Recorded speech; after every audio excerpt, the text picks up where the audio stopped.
just wish you could be fishing every day. I know I do.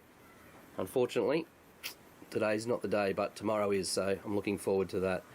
I've had a few emails and a few messages just in regards to some of the gear that I've been using catching trout. I've been doing quite a bit of trout fishing of late, and I've been trout fishing ever since I was a wee little tacker, especially in the rivers just around where I live here. But nevertheless, the trout trips that we've been doing lately have been a lot more further away, and there've been some absolute cracking fish. But nevertheless, any trout's worth catching, and they're a lot of fun. So I just wanted to take a moment just to run through some of the gear that I actually use when I go on a trout mission. With that, there's a mixture of soft plastics, there's a mixture of hard body lures, and also quite a few spinners that I use as well. And each one is used not on different days, but always during the same session at just different times of the day. I might change, and depending on the waterway where one lure is going to work better over the other, from my perception. So at the end of the day, everybody's got their own ways that they go trout fishing, and what lures they use, and well, these ones are mine, and obviously the results of late have certainly shown that that those lures do work really well. So just to get started, just want to quickly talk about the rod and reel. You don't need to go too heavy with a rod and a reel, without a doubt. I'm only using a 1000 reel. I'm not going to get spooled on a trout, so I don't need a massive amount of line. I always try and fish as light as possible. It's more fun.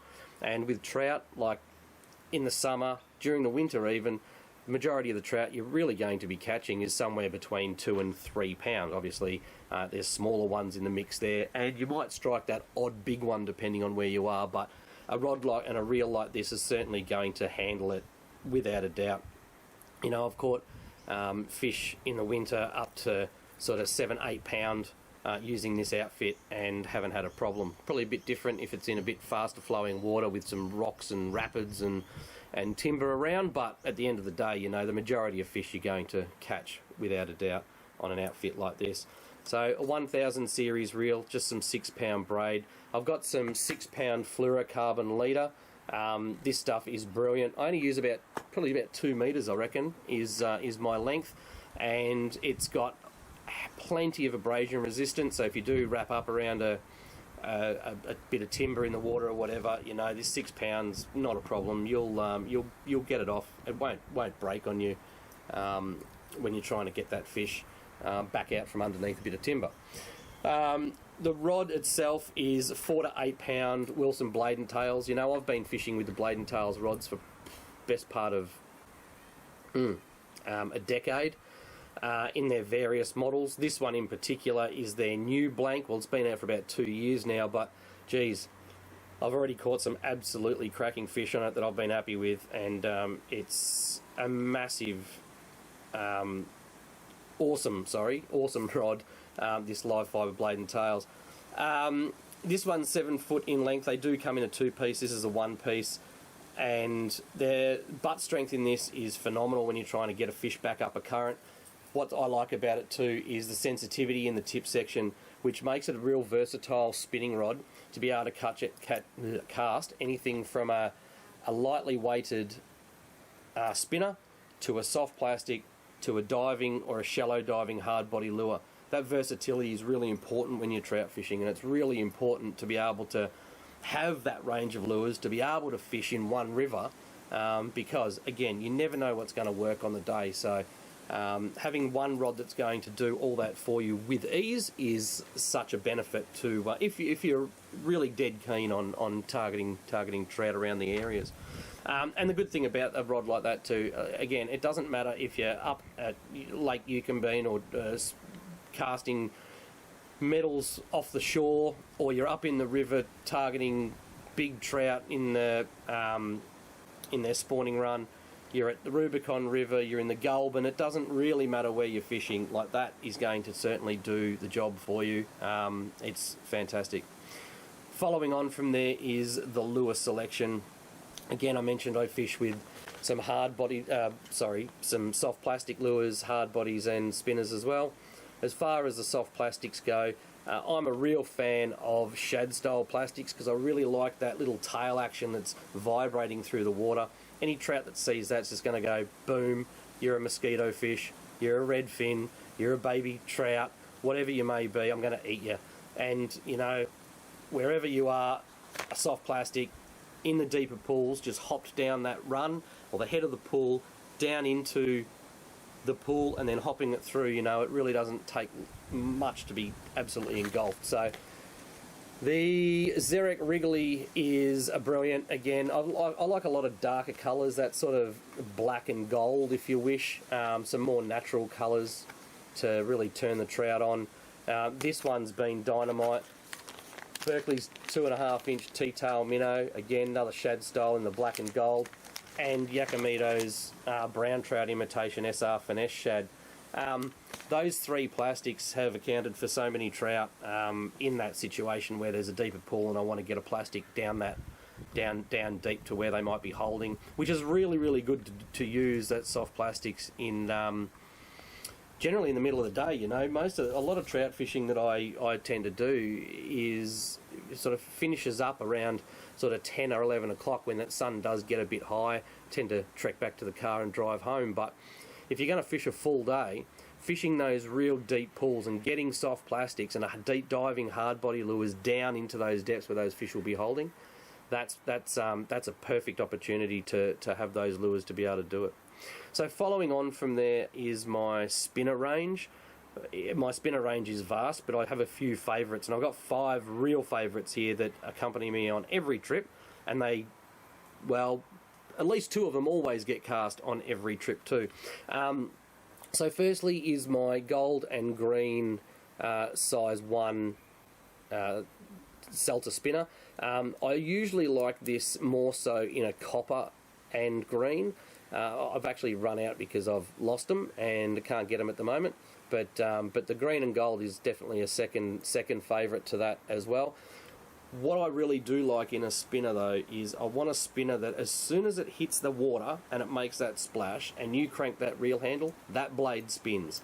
There's a few spinners on the market that I've used, and I'm not very happy with them at all because I don't get that. I probably have to wind it, I don't know, maybe a couple of winds before that blade does actually kick into gear and start spinning. I don't want that. I want a blade that just goes boom, hit the water, and away you go. And these ones here I have never ever had a problem with. So that Celta is dynamite. I've then got 2 Mepps spinners. I've got the Thunderbug in the brown. This is a size 0.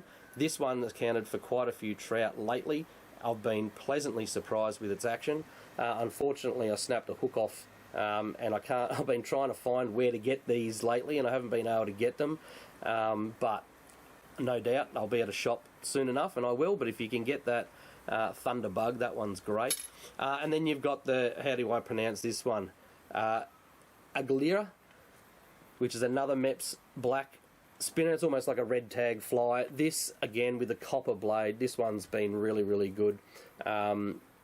Again, can't fault that. And then depending on the year, or the time of year I should say, I have a couple of Worden's spinners that I'm a real fan of.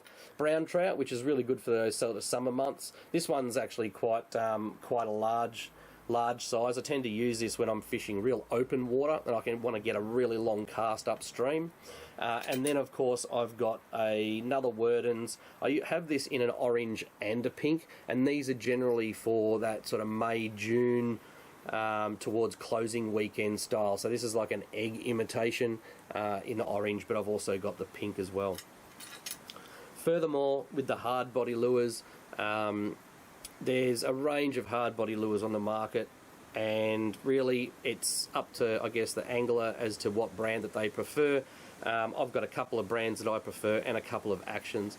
So with a hard body lure, you can have a diving or a deep diving or a shallow diving hard body lure in various sizes.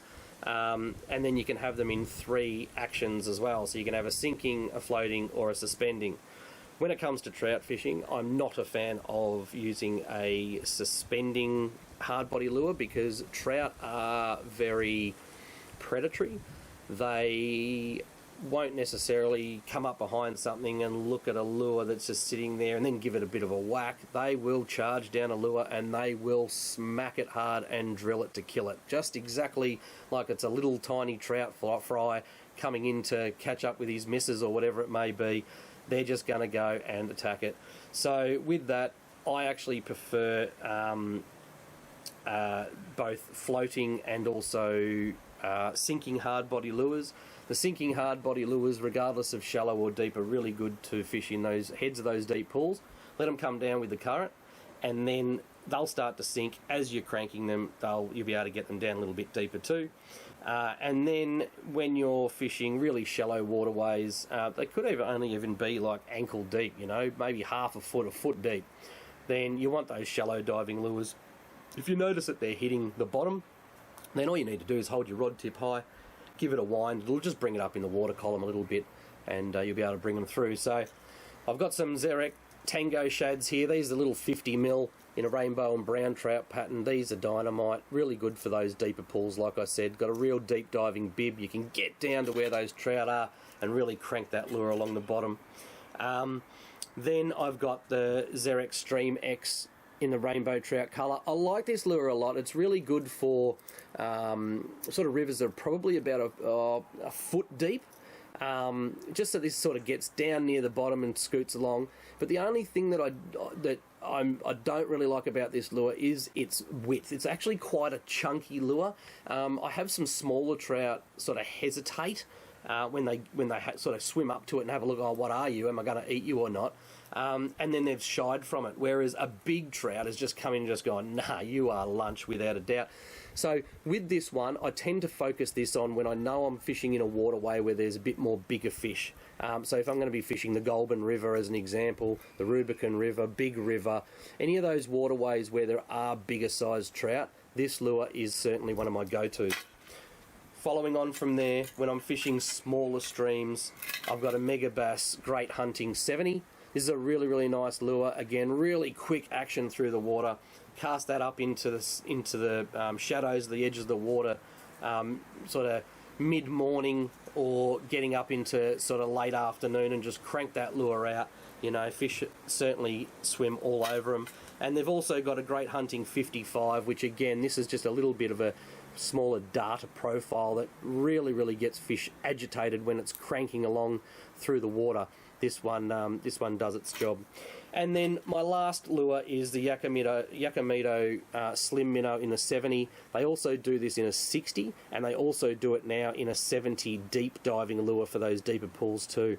I'm a fan of all three. This one's probably one of my favourites as well. And again, just running that over those shallow runs, just cranking it through quite quickly, and any fish that's hiding there, rainbow trout, brown trout, whatever it may be, they'll be onto them really quick. So just wanted to give that quick rundown into what I'm using. I hope it gives you a bit of an insight into what lures that have been effective for me. Again, you might already have your own, but I've sort of tried to outline it as best as possible, what lures accompany me on any trip, and I guess when to use them to enable you to hopefully go and catch a couple of really nice trout in whatever rivers that are near your location. So at the end of the day, thanks for listening. I hope you enjoyed it, and I hope that there's some tips you've picked up from there. Get out there, catch yourself a trout, and good luck to all.